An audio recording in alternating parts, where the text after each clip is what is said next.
लाल की बांगमी प्रतिमूर्ति एवं श्रीमद् भागवत महापुराण, जिनकी अनुकंपा से, जिनकी कृपा से ऐ सुंदर शुभ कार्य संपन्न हो रहा है, ऐसे आपके ग्राम के देवता भगवान श्री भोलेनाथ के चरणों में बारंबार प्रणाम। ग्राम के, नगर के, स्थान के सभी देवी देवताओं को वंदन करते हुए, नमन करते हुए इस पंडाल की, इस मंच की, इस आयोजन की शोभा को बढ़ाने वाले, कथा पंडाल में बैठकर अपने जीवन को धन्य बनाने वाले सभी श्रोताजन, सभी भक्तजन, विराजमान करुणा में, दया में, वात्सल्य में सभी माताएं बहनें, हल्ला गुल्ला करने वाले छोटे छोटे नन्हे मुन्ने बाल गोपाल, इस कार्यक्रम के आयोजक, संयोजक हमारे सम्मानीय विजय सिंह राजपूत जी एवं उनकी धर्मपत्नी श्रीमती द्रौपदी देवी जी, कथा के मुख्य यजमान भैया आकाश राजपूत एवं उनकी धर्मपत्नी श्रीमती प्रियंका देवी जी, संगीत प्रसाद दे रहे हमारे आर्गन वादक भैया भरत भैया, नाल वादक रघुवीर भैया, पैड वादक गंधर्व भैया, शिव कुमार भैया नाथ से आए हैं, हमारे सम्मानीय पंडित श्री कालीचरण जी महाराज आए। आज उनका नाम ले लिया ठीक है, नहीं ले पाए तो बुरा मत मानना। जहां तक भी मेरी आवाज जा रही है या जहां तक भी मेरी नजर जा रही है, व्यासपीठ के माध्यम से आप सभी का धन्यवाद देते हुए, स्वागत करते हुए आइए, ज्यादा समय ना लगाकर हम सभी लोग कथा में प्रवेश करते हैं। 2 बार भगवान का नाम लें, बाद में जैसी कन्हैया की इच्छा, जैसी भगवान की इच्छा वैसी आगे कथा होगी। आइए सभी 2 बार भगवान का नाम लें बड़े प्रेम से।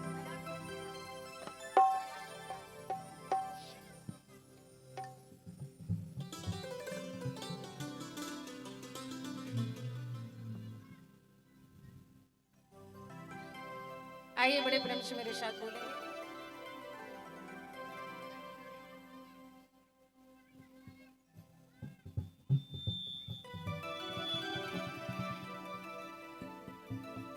श्री कृष्ण गोविंद हरे मुरारी, हे नाथ नारायण वासुदेवा।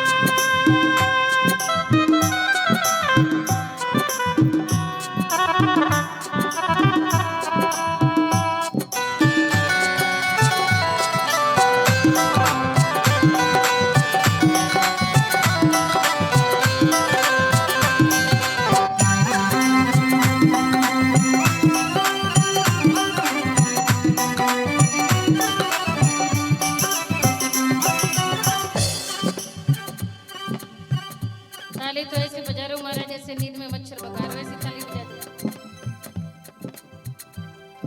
आप लोग सभी हाथ उठाकर बड़े प्रेम से बोलेंगे क्या? श्री कृष्ण गोविंद हरे मुरारी, हे नाथ नारायण वासुदेवा।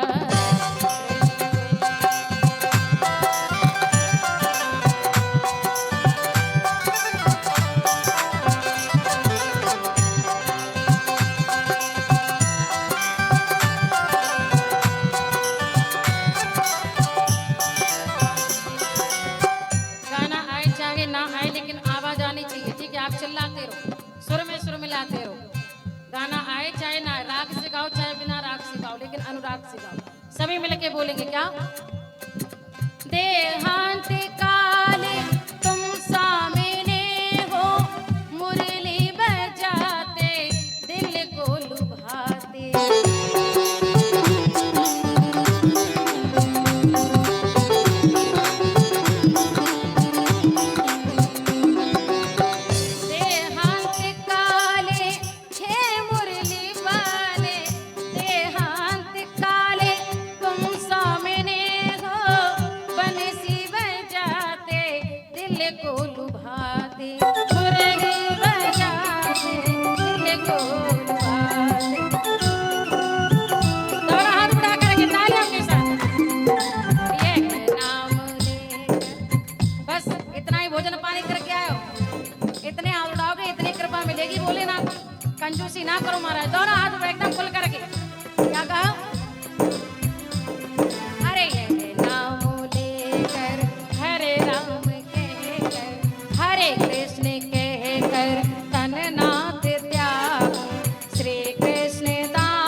कल कितने लोग आए थे, जरा हाथ उठाइए। कल कौन सी कथा हुई थी, कोई बता सकता है? कल कथा हुई नहीं थी, कल तो कलश यात्रा हुई थी। हम कोई भी शुभ कार्य करते हैं तो कलश स्थापित क्यों किया जाता है? क्योंकि कलश के अंदर सभी देवी देवताओं की शक्ति समाहित होती है और वही शक्ति हमारे कार्यक्रम की रक्षा करती है। कलशस्य मुखे विष्णु कंठे रुद्र स्थूले स्थितो ब्रह्मा मध्ये मातृगणा।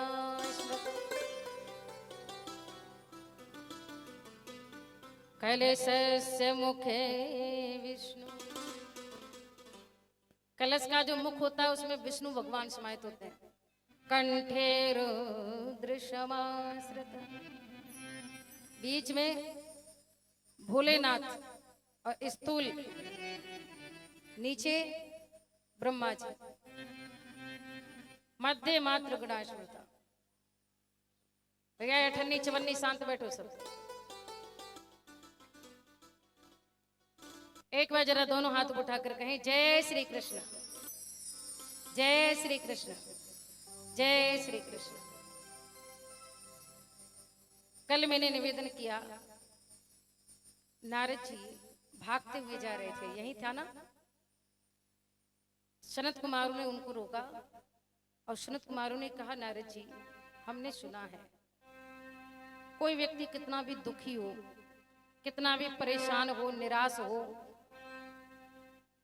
लेकिन यदि वो नारद जी को देख लेता है ना तो हंसने लगता है। अच्छा, कुछ लोगों का स्वभाव ऐसा होता है जिनको देखते ही हंसी छूट जाती है, होता है ना? कुछ लोगों की वाणी इतनी कर्कश होती है, इतनी कड़वी होती है, यदि वो चीनी में भी मिला करके बोल देना तब भी कड़वी लगेगी।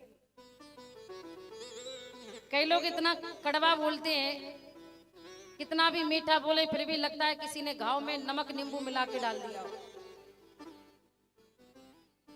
अब कुछ लोगों का ऐसा स्वभाव होता है, चेहरा होता है कि उनको देखते ही हंसी छूट जाती है। तो नारद जी ऐसे ही, उनको व्यक्ति देख ले और हंसने लग जाए। लेकिन जो व्यक्ति सबको हंसाता हो, अब वो व्यक्ति यदि उदास हो, परेशान हो, तो लोगों को बड़ी चिंता होती है।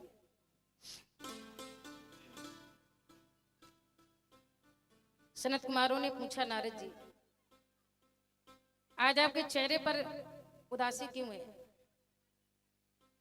नारद जी ने कहा, मैंने सारी पृथ्वी का भ्रमण किया, सारे तीर्थ धामों का भ्रमण किया, हरिद्वार गया, रामेश्वरम गया, काशी बनारस गया, अयोध्या गया, लेकिन मुझे कहीं भी शांति नहीं मिली।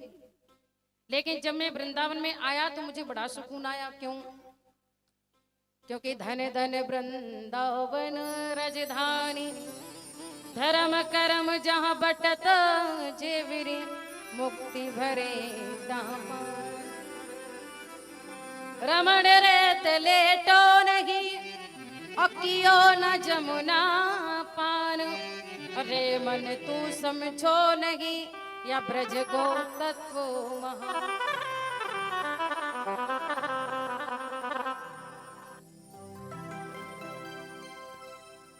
लेकिन वृंदावन में मैंने एक कौतुक देखा, एक आश्चर्य देखा। क्या? मैंने देखा कि एक 16 साल की युवती बैठी हुई है और उसके बगल में दो वृद्ध पुरुष लेटे हुए हैं, बूढ़े बाबा जी। 16 साल की युवती बैठी है, 80-80 साल के दो बूढ़े बाबा जी लेटे हैं। अब वो 16 साल की युवती उन बाबाओं के सर पे हाथ फेर के कहती है कि बेटा चिंता मत करो, सब ठीक होगा, बेटा मत रो, सब ठीक होगा। आपने कभी सुना कि माँ 16 साल की और बेटा 80-80 साल के? आज जैसे ही नारद जी वहां से निकले ना, नारद जी सुना रहे हैं सनत कुमारों को, बोलो जय श्री कृष्ण। ध्यान देना सभी, एकदम नजर हटी और दुर्घटना।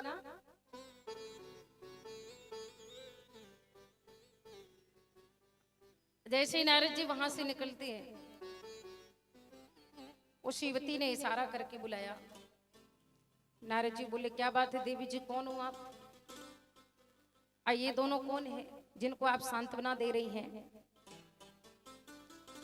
हाथ जोड़ करके कहा कि मैं भक्ति माता हूं और ये दोनों मेरे ही बेटे हैं, ज्ञान और वैराग्य। लेकिन मैया ये गड़बड़ कैसे हैगी, इतनी बड़ी विडंबना कैसे हैगी? क्यों? बोले आप जवान कैसे हो गई और आपके दोनों बेटे वृद्ध बूढ़े कैसे हो गए? भक्ति माता ने कहा नारद जी क्या बताऊं, जब मैं काशी बनारस में थी ना तो मेरे बेटे जवान थे, मैं बूढ़ी थी। क्योंकि काशी बनारस जो है वो ज्ञान की नगरी है। यदि विद्वता को देखना है, ज्ञान का दर्शन करना है तो काशी बनारस जाओ। जब मैं अयोध्या में आई ना तब भी मेरे बेटे जवान थे, मैं वृद्ध थी, क्योंकि अयोध्या वैराग्य की नगरी है। लेकिन नारद जी क्या बताऊं, जब मैं श्री धाम वृंदावन में आ गई तो सब गड़बड़ हो गया। मैं तो जवान हो गई, मेरे बेटे वृद्ध हो गए। क्यों? क्योंकि वृंदावन भक्ति की नगरी है। व्रज के कड़ कड़ से, व्रज के लता पत्तों से, पेड़ के वृक्षों के पत्ते पत्ते से बस केवल भक्ति गूंजती है। जय श्री कृष्ण, जय श्री कृष्ण, जय श्री कृष्ण।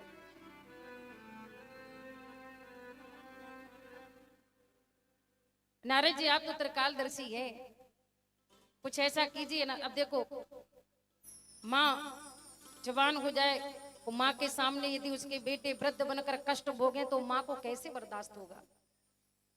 अपने बच्चों की ये दुर्दशा मुझसे देखी नहीं जाती नारद जी,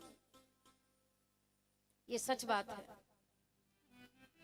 आजकल के कई बेटे कहते हैं तूने मेरे लिए क्या किया है माँ, बता, तेरा सारा हिसाब किताब बराबर कर दूंगा, तूने मेरे लिए कर ही क्या दिया। तो उन बेटों से मैं इतना कहना चाहूंगी, उन भाइयों से इतना कहना चाहूंगी कि जितनी पीड़ा, जितना दर्द, जितना कष्ट किसी भी बीमारी में नहीं होता, किसी भी रोग में नहीं होता, किसी भी घाव में नहीं होता। जितनी पीड़ा, जितना दर्द, जितना कष्ट एक माँ अपनी संतान को जन्म देते वक्त उठाती है। और कई माता बहनों की तो मौत भी हो जाती है। 9 महीने अपने बच्चे को गर्भ में रखने के बाद जब जन्म देती है माँ और डॉक्टर कह दे कि या तो बेटे को बचाया जा सकता है या माँ को बचाया जा सकता है, तो माँ कहती है अरे डॉक्टर मेरे शरीर के टुकड़े टुकड़े कर देना, मेरे मांस के टुकड़े टुकड़े कर देना, लेकिन मेरे बेटे को तुम जिंदा जन्म करा देना। उस माँ से तुम कहते हो कि क्या किया हमारे लिए। एक अकेली माँ 4 बेटों को 20 साल तक, ध्यान देना जितने भी लोग बैठे हैं आप, ये घर घर की विडंबना है, ये प्रत्येक गांव की विडंबना है। इस लोग कथा तो सब सुनते हैं और सुन करके बस सुनेंगे, याद थोड़ी रहेगी, लेकिन ये घर की कथा है और उस कथा से इस कथा की ज्यादा आवश्यकता है कि नहीं। ध्यान देना आप जितनी भी माता बहने भैया बैठे, 4 जिसकी संतान हो, 4 जिसके बेटे हों, यदि पत्नी बीच में साथ छोड़ के चली जाए ना तो पति दूसरी शादी कर लेता है, नहीं भी करता है तो अच्छे से पालन पोषण नहीं कर पाता, भरण पोषण नहीं कर पाता, देखभाल नहीं कर पाता। लेकिन यदि 4 जिसकी संतान हो, 4 जिसका बेटा हो, बीच में पति साथ छोड़ दे, भगवान ना करे किसी के साथ ऐसा हो, लेकिन यदि पति बीच में साथ छोड़ दे, एक अकेली निर्बल असहाय माँ 4 बेटों को 20 साल तक लिखाती है, खिलाती है, पढ़ाती है, झाड़ू पोछा बर्तन साफ करती है, डलियां डालती है, मेहनत मजदूरी करती है। एक अकेली माँ 4 बेटों को 20 साल तक खिलाती है, बड़ा करती है। लेकिन जब वो 4 बेटे 20 साल के हो जाते हैं ना, शादी विवाह हो जाता है ना, तो 4 बेटे 4 बहू 8 10 लोगों से मिलकर के एक अकेली बूढ़ी माँ नहीं पाली जाती। एक अकेली माँ 4 बेटों को 20 साल तक खिला देती है, लेकिन 4 बेटे मिल गए एक बूढ़ी माँ को 2-4 साल नहीं खिला पाती। ये बड़म्बना है सारे। अच्छा, आप जितने भी माता पिता देखना, आप भी माता पिता हैं, जब आप मंदिर में जाते हो सच बताना, कभी भगवान से ये विनती करते हो कि मेरी जिंदगी 100 साल हो जाए? यही कहते होगे मेरे बच्चों की जिंदगी लंबी उम्र हो, मेरे बच्चे, हमेशा अपने बच्चों के लिए प्रार्थना की होगी। अपने लिए कोई भी माँ बाप कभी भी विनती प्रार्थना नहीं करता है, केवल अपने बच्चों के लिए करता है। मेहनत मजदूरी करता है, जमीन जायदाद बनाता है, पैसा कमाता है, क्यों कमाता है? अपने बच्चों के लिए कमाता है। और बाद में वही बच्चे क्या करते हैं, मर जाते हैं तो बस 1 लोटा घी खोपड़ी में डाल के आ जाता है, बाकी कुछ नहीं करता है। बोलो जय श्री कृष्ण।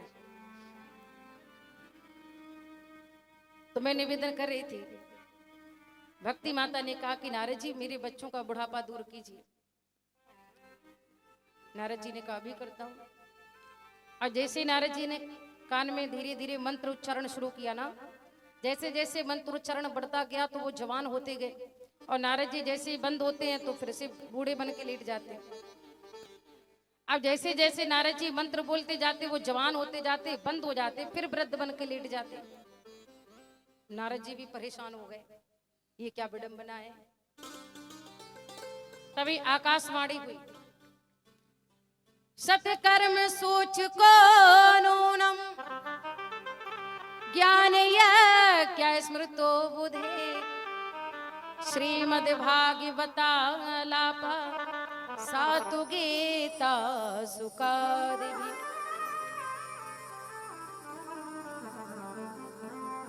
आकाशवाणी ने कहा नारद जी ज्ञान वैराग्य का बुढ़ापा दूर करना है ना, तो इनको वेदों का मंत्र मत सुनाओ, फिर इनको श्रीमद् भागवत कथा सुनाओ। नारद जी ने कहा कि भागवत कथा? बोले हाँ। सत्कर्म करो, सप्ताह ज्ञान यज्ञ करो। अब नारद जी बोले इसलिए मैं आ गया कि मैं ऐसा क्या करूं जो ज्ञान वैराग्य का बुढ़ापा दूर हो। अब आकाशवाणी ने तो कहा है कि सप्ताह ज्ञान यज्ञ करो, लेकिन जब मैंने चारों वेदों के मंत्र सुना दिए, बुढ़ापा दूर नहीं हुआ, तो अकेली भागवत से क्या होगा। सनत कुमारों ने कहा कि नारद जी भागवत है फल और वेद क्या है। बोले वेद है पेड़। बोलो जय श्री कृष्ण। ध्यान देना सभी।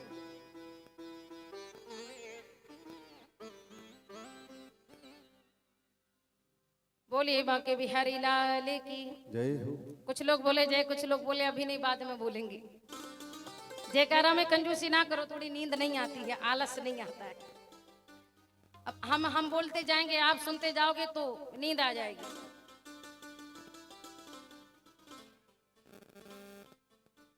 सनत कुमारों ने कहा नारद जी वेद है पेड़ और भागवत क्या है फल। अच्छा फल लगता पेड़ पर है, फल के अंदर रस कहाँ से आता है? पेड़ की जड़ों से आता है। लेकिन सच बताओ, पेड़ की जड़ें खाते हो, डाली पत्ते खाते हो कि फल खाते हो? मीठा क्या लगता है? फल। तो कहा कि वेद पेड़ है और भागवत फल है। अब जो रस जो मिठास फल में है वो पेड़ में थोड़ी है, जड़ों में तो। हालांकि फल लगता पेड़ पर ही है और उस फल के अंदर रस भी पेड़ की जड़ों से आया, लेकिन हम खाते तो फल हैं, जड़ थोड़ी खाते हैं। तो कहा कि महाराज अब आपसे अच्छे व्यास हमें कहाँ मिलेंगे, आपसे बढ़िया कथावाचक कहाँ मिलेंगे, चलिए आप ही कथा कर दीजिए। कहा सुनो, हरिद्वार में एक बहुत सुंदर स्थान है जिसका नाम है आनंद। आनंद तट पर व्यास मंच लगाओ, वहीं पर कथा होगी। व्यासपीठ लगाई गई, चारों भाई विराजमान हुए। नारद जी बोले महाराज हमने तो सुना है कि पत्नी के साथ बैठकर कथा सुनना चाहिए, हम ठहरे बैरागी, हम ठहरे बाल ब्रह्मचारी, हमारा विवाह तो हुआ नहीं है, तो हम पत्नी किसकी बिठा लें। बोले जिसकी पत्नी हो, जिसका विवाह हो चुका हो, उसको पत्नी के साथ बैठकर ही कथा को सुनना चाहिए। अब जिसका विवाह ही ना हुआ हो तो वो अकेला भी बैठ सकता है, या जिसकी पत्नी ना हो अकेला बैठ सकता है। ठीक है। अब नारद जी बन गए परीक्षित, ज्ञान वैराग और भक्ति माता तीनों के लिए सामने आसन डाल दिया। नारद जी ने कहा हे भक्ति माता, हे ज्ञान वैराग, आप तीनों आओ, आप तीनों के निमित्त ही मैं भागवत कथा करा रहा हूं। माताओं ध्यान देना जितनी बैठी हो। जब सभी लोगों को पता चला सनत कुमार कथा कह रहे हैं, नारद जी कथा करा रहे हैं, साक्षात अब जिनकी कथा सुनने के लिए ज्ञान बैठा हो, वैराग्य बैठा हो, भक्ति बैठी हो, बताओ श्रोता बन करके हम लोग कथा किसकी करते हैं? ज्ञान वैराग भक्ति इसी की करते हैं कि नहीं करते? लेकिन जिनकी कथा में ज्ञान वैराग और भक्ति तीनों बैठ कर के कथा को सुन रहे हो तो बताओ वो व्यास कैसे होंगे, वो कथावाचक कैसे होंगे, जिनकी कथा सुनने के लिए ज्ञान बैठा हो, भक्ति बैठी हो और वैराग्य बैठा हो, तीनों विराजमान है। अब भीड़ लगी महाराज, हजारों की भीड़ लगी, लाखों की भीड़ लगी। अब जैसी कथा प्रारंभ हुई नारद जी ने बीच में टोक दिया। नारद जी ने कहा सनत कुमारों से, महाराज एक बात बताओ, यदि किसी कोई पुण्य करते करते मर जाए, दान करते करते मर जाए, पूजा पाठ कराते कराते मर जाए, माता पिता की सेवा करते करते मर जाए, भजन कीर्तन करते करते मर जाए, परोपकार परहित करते करते मर जाए, उसको स्वर्ग मिल जाए, उसको मुक्ति मिल जाए, ये कोई बड़ी बात नहीं है। अच्छा काम किया तो मुक्ति मिल गई, लेकिन क्या किसी बुरे इंसान को मोक्ष मिल सकता है? क्या किसी पापी व्यक्ति को जिसने कभी एक पैसा दान ना दिया हो, कभी माँ बाप की सेवा ना की हो, कभी कोई भजन पूजन पाठ कुछ ना किया हो, क्या ऐसे किसी पापी व्यक्ति को मुक्ति मिल सकती है? सनत कुमारों ने कहा नारद जी आपने बहुत अच्छा प्रश्न किया है, और श्रीमद् भागवत में तो यहां तक लिखा है, क्या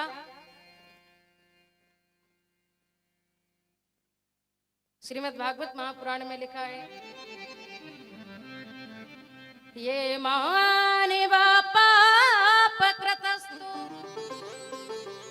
सर्वदा सदा दुराचारिरता विमार्गः क्रोधाग्निदगिधा कुटिलाश्च कामना सप्ताह यज्ञेन कलो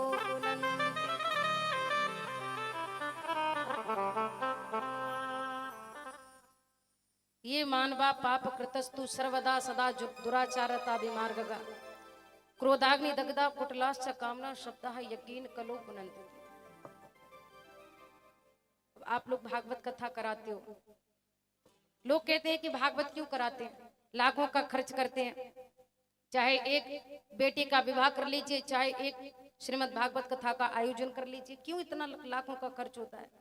तो भागवत में कितनी ताकत है, भागवत में कितनी क्षमता है, भागवत के अंदर कितनी शक्ति है, ये सनत कुमारों ने बताया। सनत कुमार कहते हैं कि जो व्यक्ति जन्म लेते ही पाप करना शुरू कर दे और मरने तक केवल पाप ही पाप करता रहे, सारी मनोवृत्तियां सारी जिंदगी जीवन पर्यंत जो पाप में लिप्त रहा, पाप करते करते मर गया, जो क्रोध रूपी अग्नि में जलता रहा, विमार्ग के कुमार्ग के दुराचार के रास्ते पर चलता रहा, जो सदैव केवल दुरात्मा पापात्मा बना रहा, और जो पाप करते करते मर गया, मरने के बाद भयंकर भूत प्रेत बन गया, यदि उस भयंकर प्रेत के नाम पर भागवत कराओ तो उस प्रेत को भी मुक्ति मिल जाती है, उस प्रेत को भी मोक्ष मिल जाता है। बताओ, फिर तो लोग कहेंगे क्या करना दान पुण्य करके, क्या करना सत्कर्म करके, खूब जो बनता है करेंगे, अच्छा बुरा सब करेंगे, और बेटा से कह जाएंगे जब मर जाए तो एक भागवत करा देना, बस हमारी मुक्ति हो जाएगी। ऐसा नहीं है। बोलो जय श्री कृष्ण। आज नारद जी बोले हम नहीं मानते महाराज कि जो व्यक्ति जिंदगी भर पाप करता रहे उसको मुक्ति मिल जाए। सुनो, एक दृष्टांत है, एक वृतांत उनको सुनाते हैं। तुंगभद्रा तटे पूर्वम भूतपतन्य मुक्तमं यत्र वर्णा स्वधर्मेण सत्य सत्कर्म तत्परा। तुंगभद्रा तटे पूर्वम, तुंगभद्रा नदी के किनारे एक गांव था जिसका नाम था उत्तम नगर। क्या नाम था? थोड़ा बोल दिया करो बीच बीच में। तुंगभद्रा नदी के किनारे गांव था उत्तम नगर। उस ग्राम में एक पंडित जी थे जिनका नाम था आत्मदेव। क्या नाम था? आत्मदेव का सात्विक अर्थ होता है जिसने अपनी आत्मा में देवत्व का दर्शन कर लिया, वो है आत्मदेव। आत्मदेव पंडित जी बड़े ज्ञानी हैं, बड़े विद्वान हैं, बड़े परमितभाषी है, मितव्ययी है, सज्जन है। बेचारे सुबह निकल जाते, दिन भर पूजा पाठ कराते, शादी विवाह पढ़ाते, यजमानों के घर में पूजा पाठ कराते, बड़े सज्जन है। लेकिन जितने सज्जन पंडित जी हैं एकदम उनके विपरीत उनकी श्रीमती जी। देवी जी। उनका नाम भी बड़ा अटपटा है। उनका नाम था धुंधली देवी। क्या नाम था? अब यथा नाम हो तथा गुण, जैसे उनका नाम था धुंधली वैसे उनके गुण भी थे। धुंधली देवी जी पता क्या करती थी? बेचारे पंडित जी तो सवेरे से निकल जाते, दिन भर आते नहीं, और दिन भर केवल धुंधली का साम्राज्य रहता घर में। तो पड़ोसियों से झगड़ा करना, मनोरंजन करना, इधर उधर बैठना, घूमना फिरना, यही उसका काम था। लेकिन जैसे ही पता चलता कि पति के आने का समय हो गया, सो पानी का लोटा लेके दरवाजे पे ऐसी खड़ी हो जाती जैसे सती अनुसुईया के बाद पतिव्रता में अब इसी का नंबर लग रहा है। रामचरितमानस में लिखा है क्या? बोले विधि हूं न नारी हृदय गति जानी, विधि हूं न नारी हृदय गति जानी।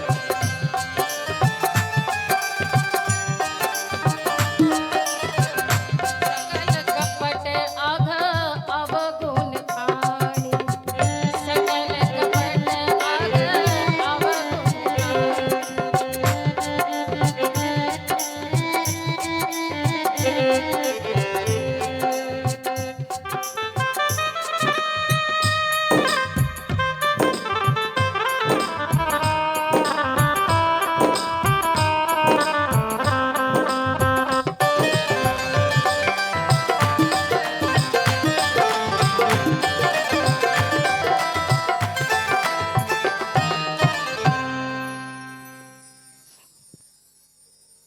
स्त्री के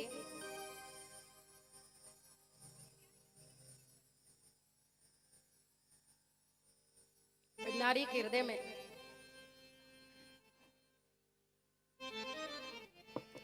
कब कौन सा कपट चलता है, स्त्री का हृदय कब परिवर्तित होता है, नारी के हृदय में कब कौन सी बात आती है और जाती है, इसका पता तो ब्रह्मा जी भी नहीं लगा सकते। ये हमने कहते भरत जी ने कहा है।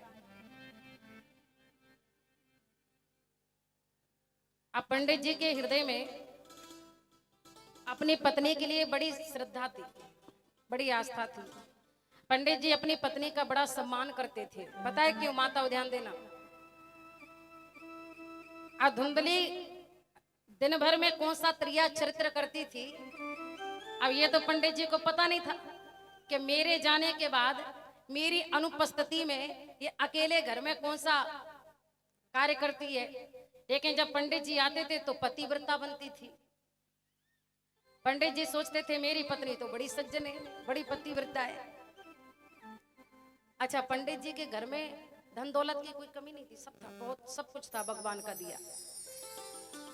लेकिन सब कुछ होने के बाद भी भगवान एक ना एक कमी तो कर ही देता है। और कमी क्या थी? पंडित जी के विवाह को 30-40 साल हो चुके थे, लेकिन कोई संतान नहीं थी। लोग कहते हैं कि बेटा होने से मुक्ति होती है, तो महाराज मैं पूछती हूँ, सबरी का कौन सा बेटा था, मीरा का कौन सा बेटा था?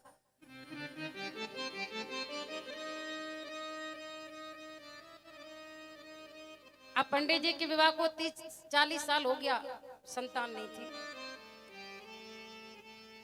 घर के आंगन में तुलसी जी का विरवा था, और हर घर में तुलसी जी का विरवा होना चाहिए, तुलसी जी की स्थापना होनी चाहिए, लेकिन वो भी सूख गया। घर में पंडित जी के गाय थी, वो भी बांझ हो गई। 12 साल से घर में बंधी थी, लेकिन कोई बच्चा बछिया नहीं दिया। अब पंडित जी एक दिन बैठे बैठे बेचारे सर पे हाथ रख के अपने नसीब को कोसने लगे। सर पे हाथ रख के बैठ गए, रोने लगे। मैंने ऐसा कौन सा पाप किया है, मैंने ऐसा कौन सा गुनाह अपराध किया है, हे ईश्वर मुझसे क्यों नाराज है? क्यों? क्योंकि मेरे घर में 12 वर्षों से गाय बंधी है, कोई बच्चा बचिया नहीं हुआ, ये भी बांझ है। मैं तुलसी जी को रोज अपने हाथों से जल देता हूँ, अर्घ देता हूँ, दीपक जलाता हूँ, फिर भी तुलसी जी सूख गई। धीरे धीरे पड़ोसियों का आना शुरू हुआ। अब पंडित जी के मन में उन्होंने बात बिठा दी, अरे पंडित जी, आपके घर में 12 साल से गाय बंधी है, बच्चा बच्चा नहीं हुआ, ऐसा क्यों? पंडित जी ने कहा कि रोज चारा खिलाता हूँ, पानी पिलाता हूँ, सेवा करता हूँ, नहीं हुआ तो मैं क्या करूँ? अच्छा, तुलसी जी क्यों सूख गई? अब रोज जल देता हूँ, नहीं हरी भरी होती तो क्या करूं? अच्छा, आपके यहाँ संतान नहीं है, बेटा नहीं है, आपकी शादी को 30-40 साल हो गया, इसलिए ये सब हो रहा है। लोग बातें बनाने लगते हैं ना। आपके विवाह को 40 साल हो गया ना, संतान नहीं है, इसलिए तुलसी जी सूख गई और गौ माता, बेचारे पंडित जी रात्रि भर सो ना सके। रात्रि भर उनका हृदय बड़ा बेचैन रहा और अर्धरात्रि को, आधी रात को उठ करके जाते हैं, एक जंगल में एक वृक्ष के नीचे बैठ जाते हैं और एक पत्थर से सर पटकने लगते हैं, रोने लगते हैं। उधर से 30-40 महात्मा जी आते हैं और जब महात्माओं ने देखा तो महात्मा जो होते हैं ना, व्यक्ति का जो चेहरा होता है, जो मस्तक होता है, उसको देख के वो पता लगा लेते हैं कि ये व्यक्ति क्या है। महात्माओं ने कहा कि ये बड़े विद्वान हैं लेकिन परेशान है किसी बात से। परेशान तो कोई भी हो सकता है, जरूरी थोड़ी है कि जो ज्ञानी हो वो परेशान नहीं हो सकता, जो विद्वान हो उसको कोई परेशानी नहीं हो सकती। परेशान तो कोई भी हो सकता है। मनुष्य बना के भगवान ने भेजा है तो मनुष्यता के सुख दुख हर व्यक्ति के साथ वो लगा के भेजता ही है, चाहे वो कोई भी हो। बोलो जय श्री कृष्ण। अब महात्माओं ने जब देखा तो कहा, कथम रोदसी विप्रम काते चिंता बलियसी सत्वरम अहम स्वस्य दुखस्य कारणम